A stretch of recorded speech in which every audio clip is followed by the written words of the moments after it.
사도 바울은 세 차례의 선교 여행을 통하여서 기독교 역사상 핵을 걷는 그런 일을 감당했습니다.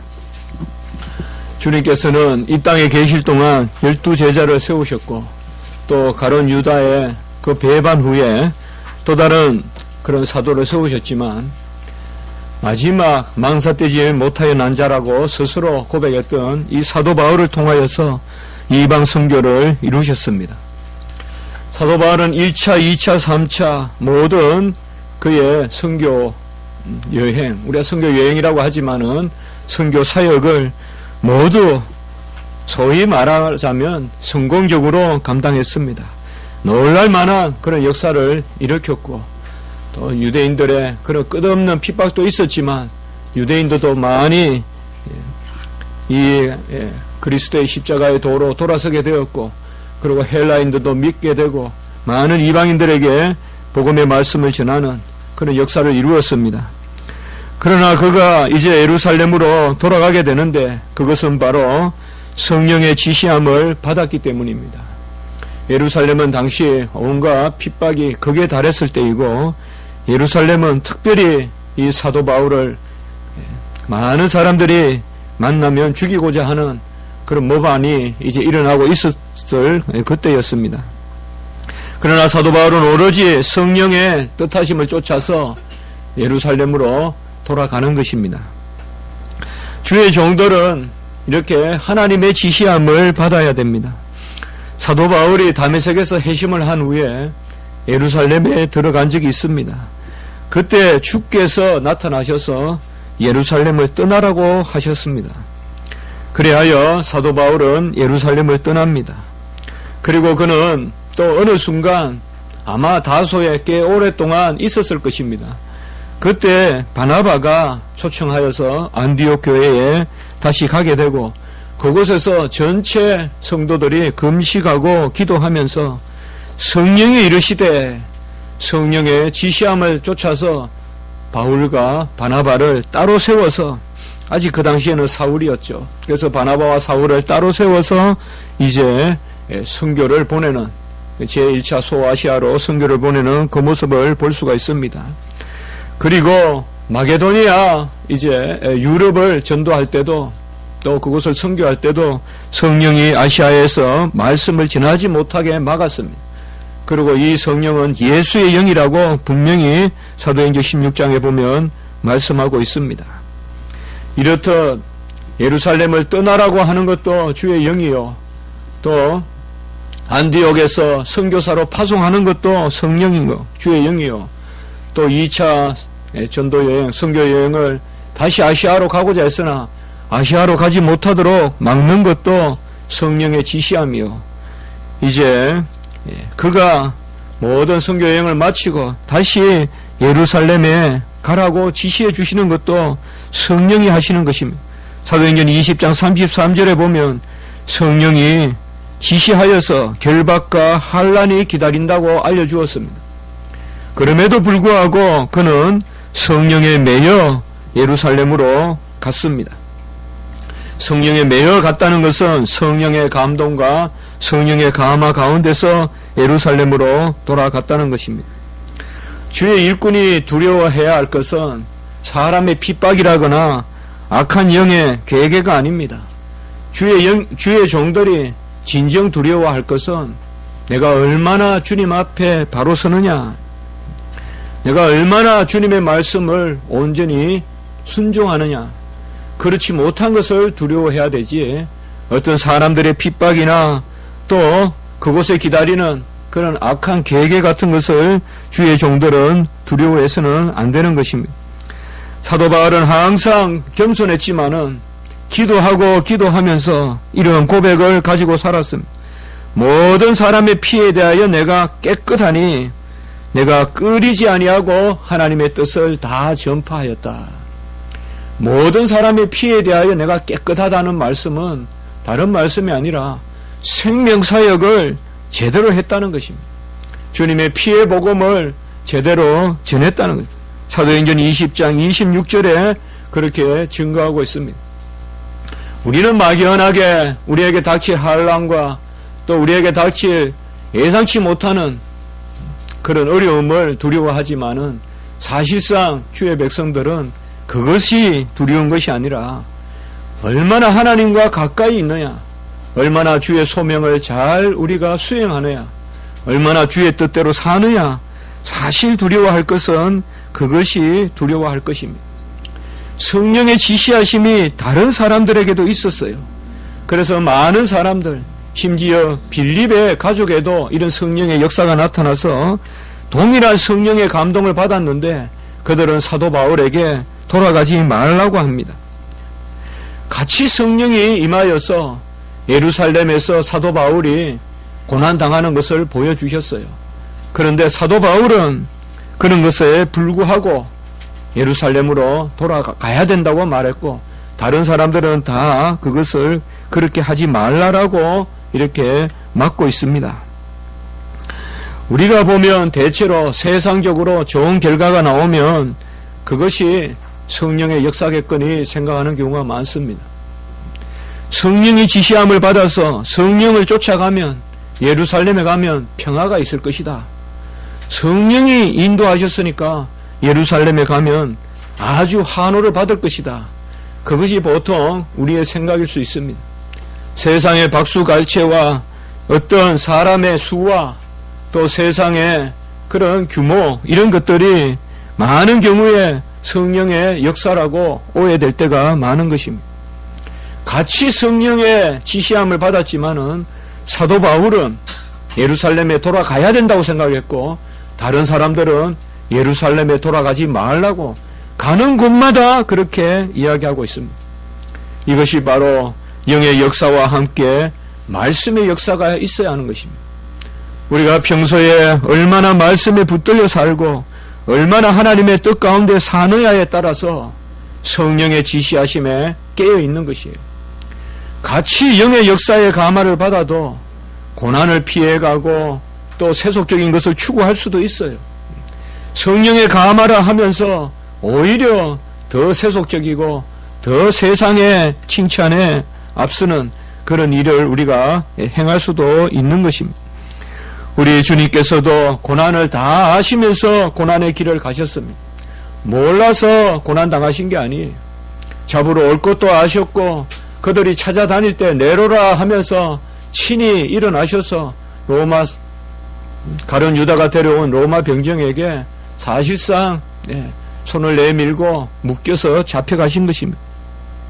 데살로니가 후서 3장 5절에 보면 그리스도의 인내다라고 이렇게 말씀하십니다. 주님의 인내가 있어요. 주님의 인내가 어떤 걸까요? 아버지의 뜻을 쫓는 그런 모든 일을 행하는 것입니다. 인내라는 것은 지향점이 있어야 돼요. 시시각각 풍향계가 움직이는 것을 인내라고 하지 않습니다. 인내라는 것은 정확한 표대를 바라보고 하나님의 말씀을 붙들고 하나님의 뜻을 헤아리면서 참는 것입니다.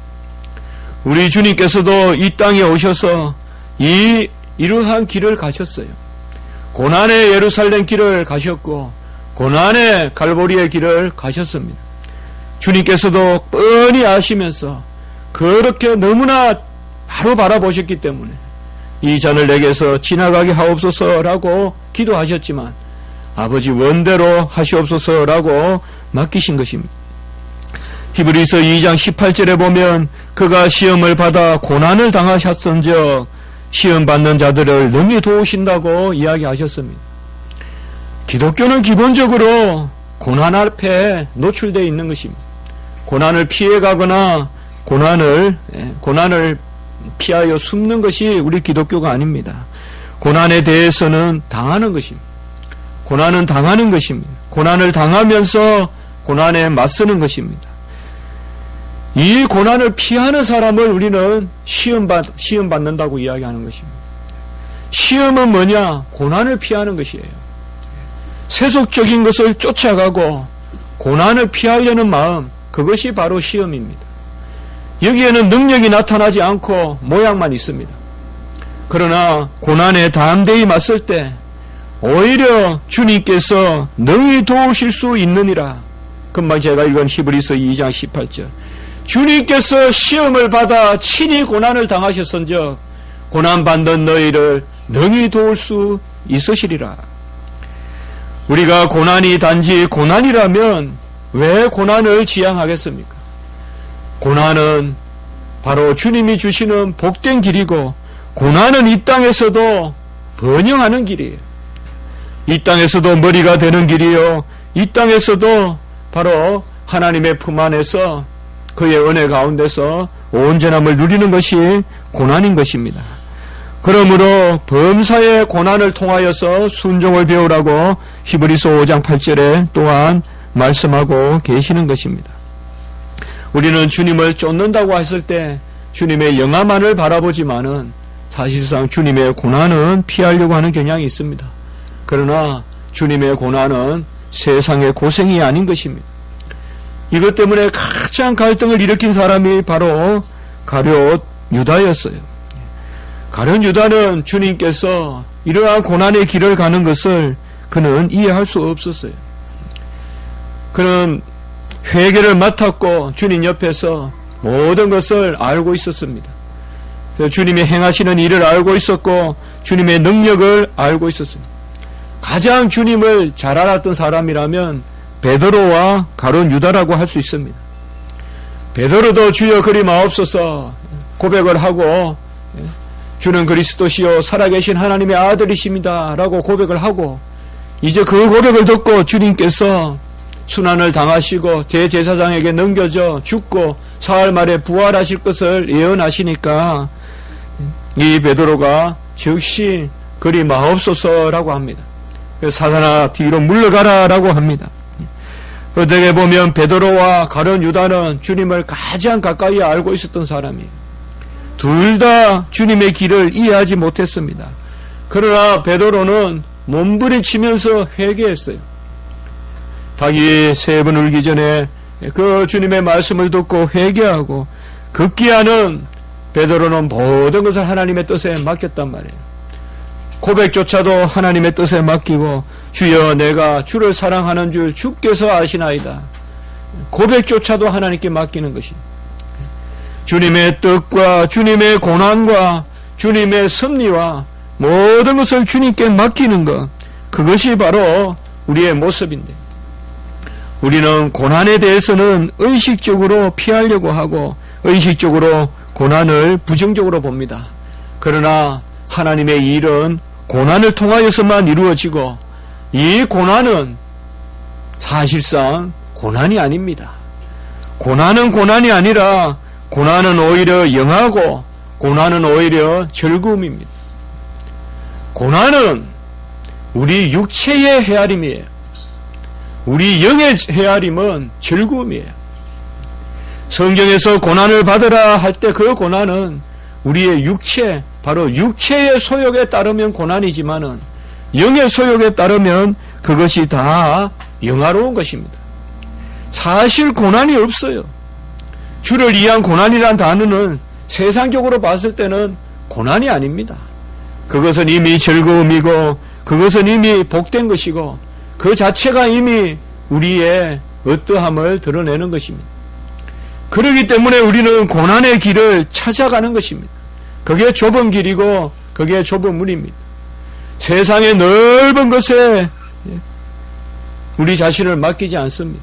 온갖 마약과 온갖 음주와 온갖 음란과 이런 것들을 우리가 막연히 추구하고 그것으로부터 멀어질 때 우리는 고난이라고 합니다.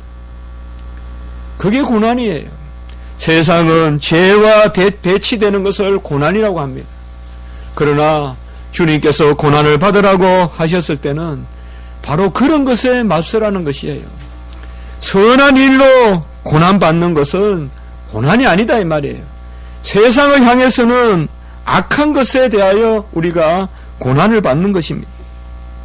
그래서 디모데후서 1장 8절에 보면 오직 하나님의 능력을 따라 복음과 함께 고난을 받으라라고 이렇게 말씀하고 있습니다. 하나님의 능력을 따라 복음과 함께 고난을 받으라. 오늘날 얼마나 많은 세련된 이야기가 있습니까? 또 얼마나 우리의 길을 즐겁게 하는 그런 철학들이 많습니까? 실존주의 철학이나 해체주의나 또 포스트 모더니즘이나 모든 것이 마지막 우리 말초 신경까지 와닿아서 우리를 즐겁게 합니다. 더 이상 원리는 없습니다. 더 이상 좌표도 없고 표대도 없습니다.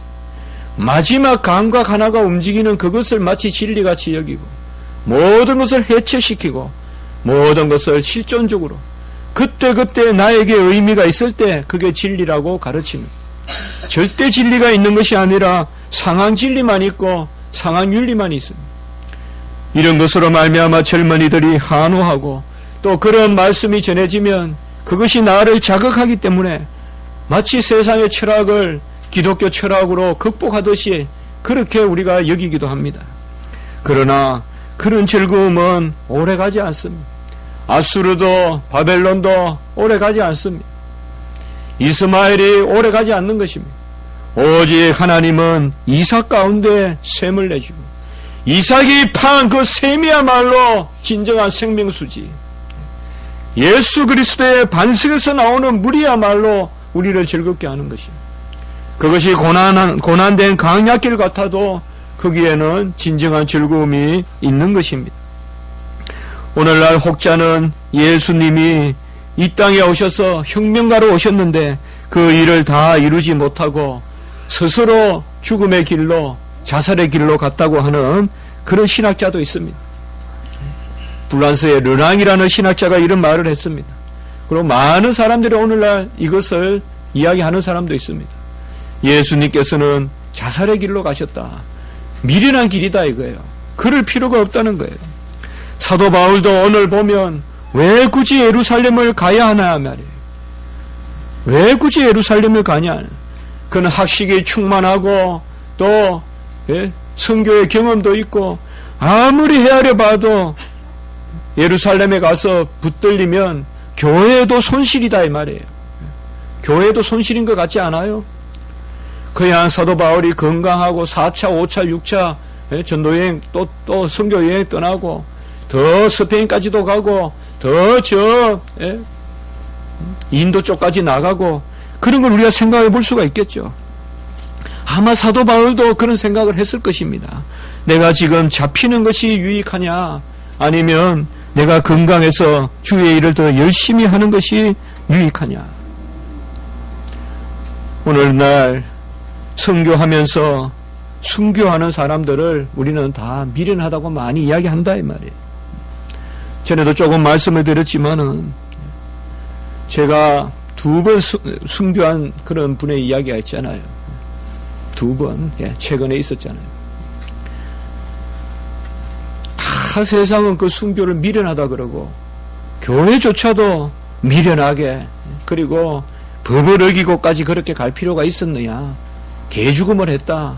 우리 교회수차도 그렇게 말하고 있지 않습니까?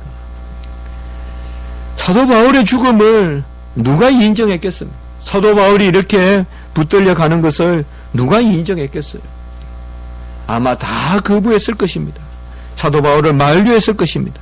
그러나 사도 바울은 분명히 하나님의 뜻을 알고 있었습니다. 그를 통하여 이루신 하나님의 뜻을 알고 있었습니다. 사도 바울은 이제 예루살렘을 떠나서 가이사라로 시돈을 거쳐서 소아시아를 경유해서 마게도냐에 속한 베닉스, 성경에 보면 그레데 섬, 그 그레데 섬에 거쳐서 로마의 멜리데 섬에 이르는 이 항해를 합니다. 오늘 우리의 이 말씀은 바로 그런 사도 바울의 항해의 말씀을 담고 있습니다. 많은 사도 바울의 매인과 갇힘과 또 그가 맞고 당하고 짐승의 습격을 당하고 그런 많은 순환이 있지만 특별히 저는 오늘 이 사도행전의 마지막 말씀을 통하여서 예수님이 골고다 올라가시는 그 여정이 자꾸 떠올라 오늘 말씀을 한번 전하기로 했습니다. 제가 고난과 믿음에 대해서 한번 설교하고자 했었거든요. 그래서 단번에 주신 믿음의 도 우리가 계속 지금 시리즈로 한 30배 설교하고 있는데 이 고난과 믿음을 어떻게 할까 하다가 제가 봤을 때 가장 고난은 내가 내 십자가를 지고 올라가는 거라고 저는 생각이 들어요. 정말 즉각 그냥 죽으면, 즉각 달려 죽으면 괜찮은데 분명히 그 고난의 길을 보면서도 포기하지 않는 거 있죠.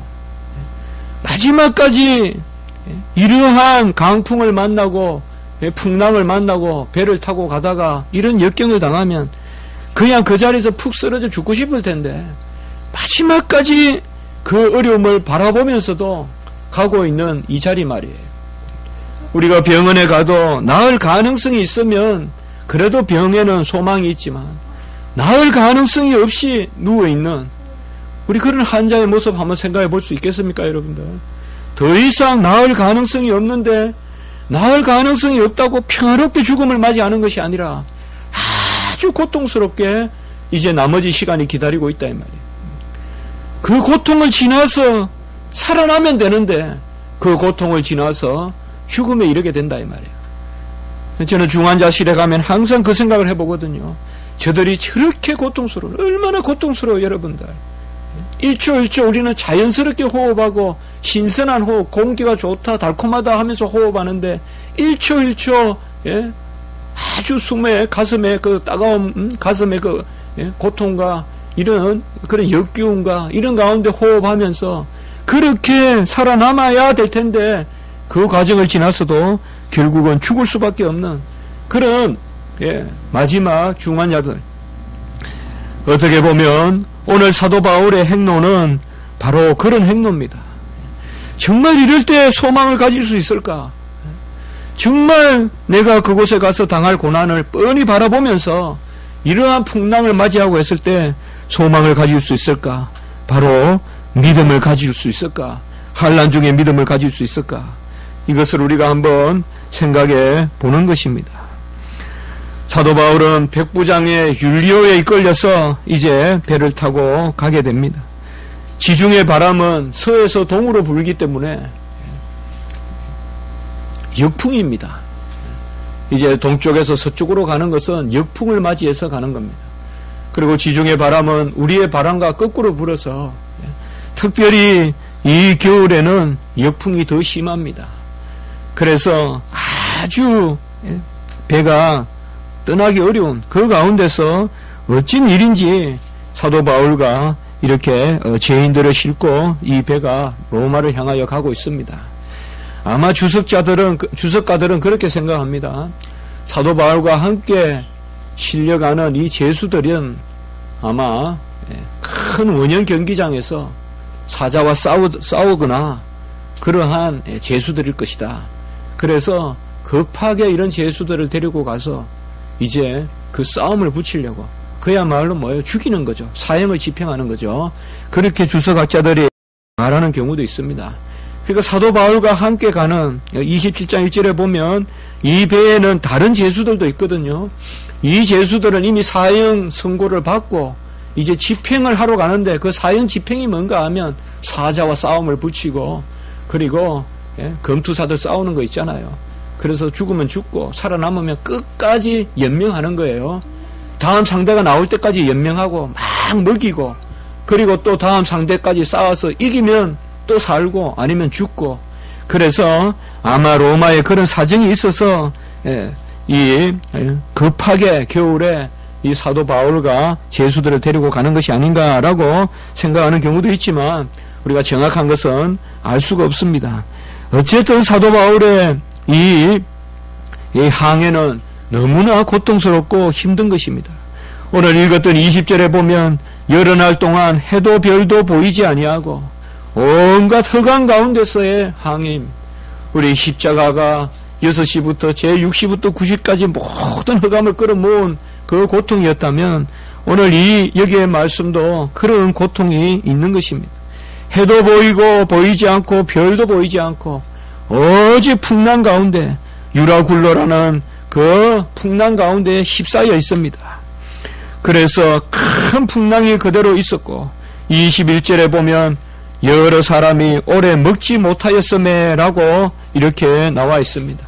그야말로 고통의 극이요 한계 상황에 달해 있는 것입니다.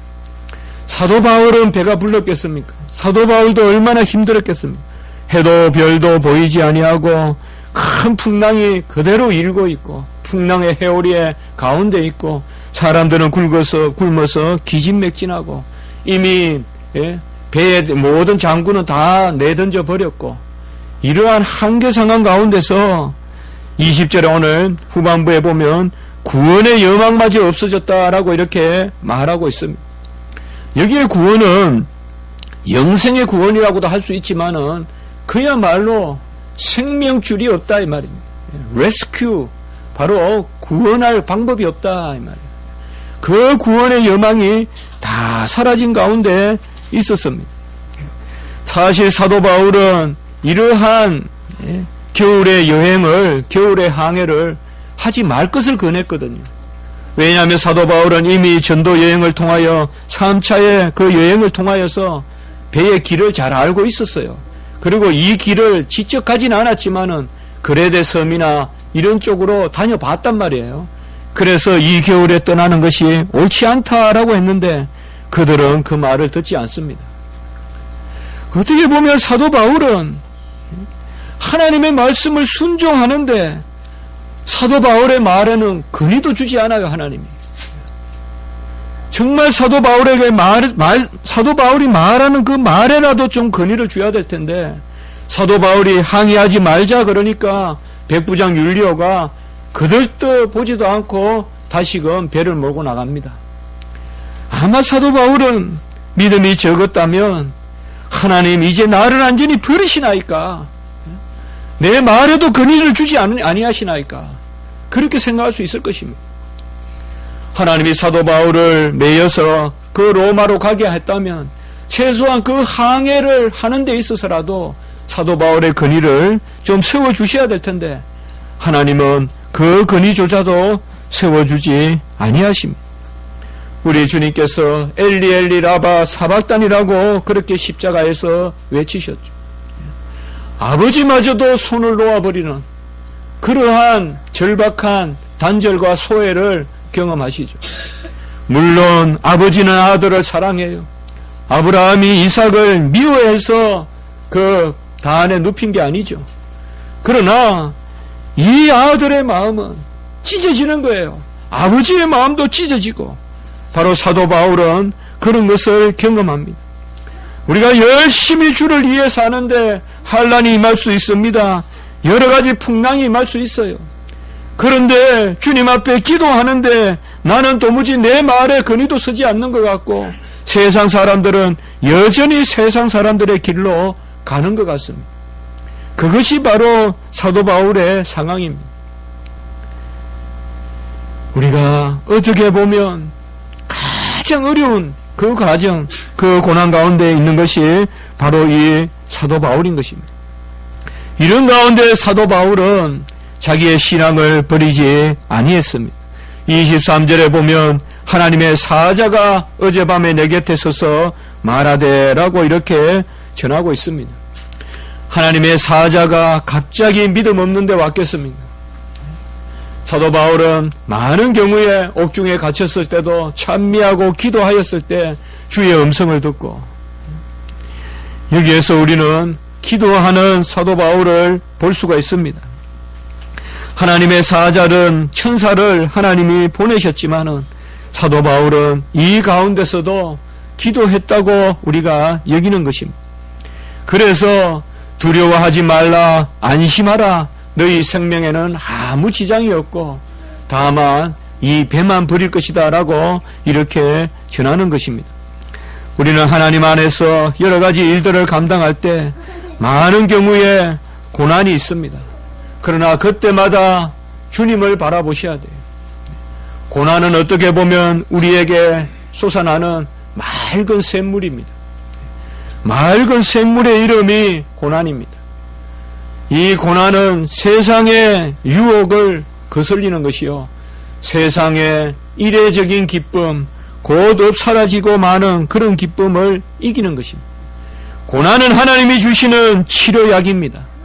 고난은 하나님이 주시는 기회이고 고난은 하나님이 우리를 빚어가시는 아름다운 조각 칼과 같은 것이에요. 그러므로 고난을 즐거워해야 돼요. 왜요? 주님께서 그 본을 보여주셨어요. 주님이 고난당하시고 영화롭게 되셔서 부활하시고 성천하시는으로 말미암아 우리도 영화롭게 되는 길을 가기 위하여 고난도 받아야 된다는 그 자취를 보여주셨습니다. 우리는 고난을 세상의 고생으로 여기지 아니합니다. 베드로전서 2장 21절에 보면 그리스도도 너희를 위하여 고난을 받으사 너희에게 본을 끼쳐 그 자취를 따라오게 하려 하셨느니라 라고 이야기했습니다. 주님 안에 영생의 떡이 있고 주님 안에 마르지 않은 샘물이 있고 주님 안에 진리가 있고 주님 안에 빛이 있어요. 주님의 본을 따르려면 주님의 십자가를 지고 주님을 쫓아야 돼요. 십자가는 고생의 길이 아니라 십자가는 영화의 길이에요. 십자가는 하나님이 우리에게 주시는 평강의 길이에요. 우리에게 얼마나 평강이 있습니까? 여러분들 세상이 주지 못하는 그러한 하늘 위로가 있습니까? 세상이 주지 못하는 그러한 신령한 은혜가 여러분에게 넘치고 있습니까? 그것을 바로 주시는 길이 고난의 길인 것입니다. 고난은 육체의 고난이 아닙니다. 고난은 어떠한 환경의 고난이 아닙니다. 고난은 하나님이 우리에게 아름답게 좁은 길을 가도록 허락하시는 특권인 것입니다. 그렇기 때문에 우리는 주님께 맡기고 고난의 길을 가는 것입니다. 헤아림이 없이 고난의 길을 가는 것입니다. 그와 함께 영광을 받기 위하여 그와 함께 고난도 받아야 할지니라 라고 로마서 8장 17절에 말씀하셨는데 우리가 그와 함께 상속된 자로서 자녀이면 또한 그리스도와 함께한 상속자요. 그와 함께 영광을 받기 위하여 그와 함께 고난도 받아야 할지니라고 이렇게 말씀하셨습니다. 사실 고난은 없습니다. 우리에게는 고난이 없습니다. 불교나 로마 캐톨릭이나 이런 데는 고난을 한계 상황으로 여기고 고난을 피해야 될 것 혹은 이겨야 할 그 무엇으로 봅니다. 그래서 사고니 사고체니 그런 것들을 불교는 만들어내고 또 로마 캐톨릭이나 이런 데도 수행을 강조합니다. 그러나 우리는 고난을 피할 것으로 여기지 아니합니다. 고난은 우리가 담대히 맞서야 할 것이요. 고난은 우리가 이겨내야 할 것이요. 고난은 주님을 만나는 길입니다. 주께서 고난을 당하심으로 친히 이기셨기 때문에 그래서 우리는 고난을 당할 때 부끄러워할 필요가 없습니다. 내가 고난 당하니까 뭔가 죄를 지었어.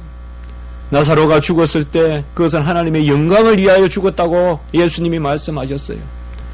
우리가 주를 위해 핍박당할 때 이것을 부끄러워할 필요가 없어요. 내가 쪼개진 배 위에 올려있고 내가 좀 어려운 길에 있다고 다 저렇게 하청한 본날인데 나만 우중충한 곳에 있는 것 없이 여겨져도 그것을 부끄러워할 필요가 없어요. 베드로전서 4장 16절은 고난을 부끄러워하지 말고 하나님께 영광을 돌리라라고 이렇게 말씀하셨어요. 그리고 고난을 맞이하면 미쁘신 창조주께 의지하라라고 또한 그렇게 말씀했습니다.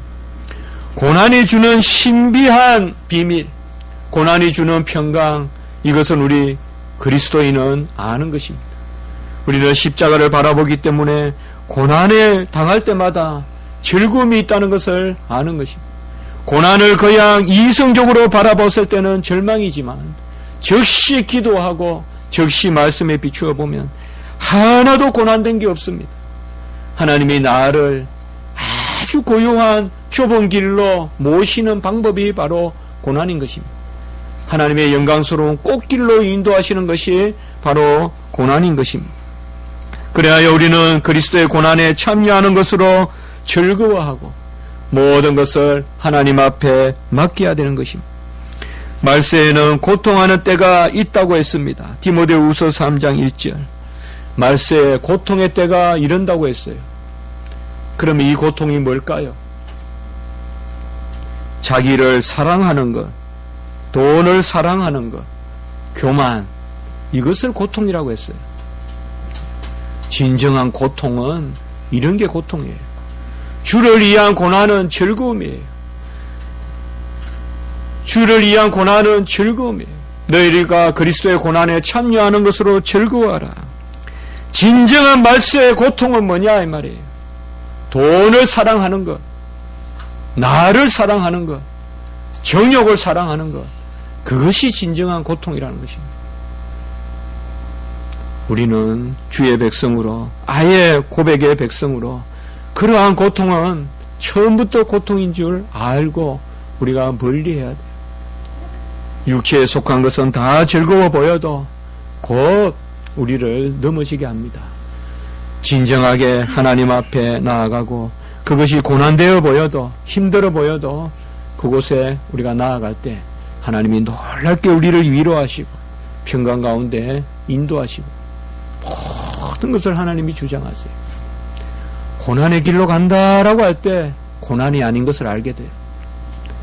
고난의 길로 간다 할 때 너무나 큰 기쁨과 위로와 평강을 누리게 돼요. 주와 함께 고난 받는다 할 때 고난이 없어요. 제가 살아오면서 가장 큰 소망을 봤을 때는 바로 주와 함께 고난 당할 때였어요. 그때가 가장 즐겁고 소망이 넘칠 때예요. 여러분들 소망을 바라십니까? 주와 함께 고난에 동참하십시오. 젊은이도 또 나이 든 사람도 경륜으로 힘으로 모든 우리 가진 것으로 너희 자신을 하나님께 드리기를 힘쓰라. 우리를 고난의 자리에 세우고 그때야만이 우리에게 즐거움이 있고 능력이 나타납니다. 왜 그리스도인이 모양만 있고 능력이 없습니까? 그것은 진정한 세상의 연락을 즐기려고 하기 때문에 주님의 고난의 자리에 있을 때 하나님은 우리를 능력 있게 하시고 평화롭게 하실 줄 믿습니다. 한번 기도드리겠습니다. 거룩하고 자비로우신 하나님 아버지, 유라굴로의 그 강풍 가운데서, 흑암 가운데서 마치 우리 주님께서 십자가의 흑암 가운데 죽기까지 복종하셨듯이 오늘 사도 바울이 그 험난한 길을 가면서도 잠시도 그 믿음을 버리지 아니하고 나를 지키시는 하나님을 믿노라라고 고백하는 그 믿음으로 이겨나가는 것을 보게 될 때 우리도 주님이 우리에게 주시는 그 환난에 경한 것을 오히려 즐기는 그런 자리에 서야 될 줄 믿습니다. 우리의 영혼을 붙들어 주시고 우리의 모든 삶을 하나님의 은혜 가운데 인도하여 주시고 특별히 주의 영광에 동참하기 위하여 고난도 받아야 할지니라고 말씀하셨사오니 우리가 이 일을 즐거워하고 이 일로 말미암아 기뻐하는 자리에 서게 도와 주시옵소서. 구주 예수 그리스도 이름으로 감사하며 기도드리옵나이다. 아멘.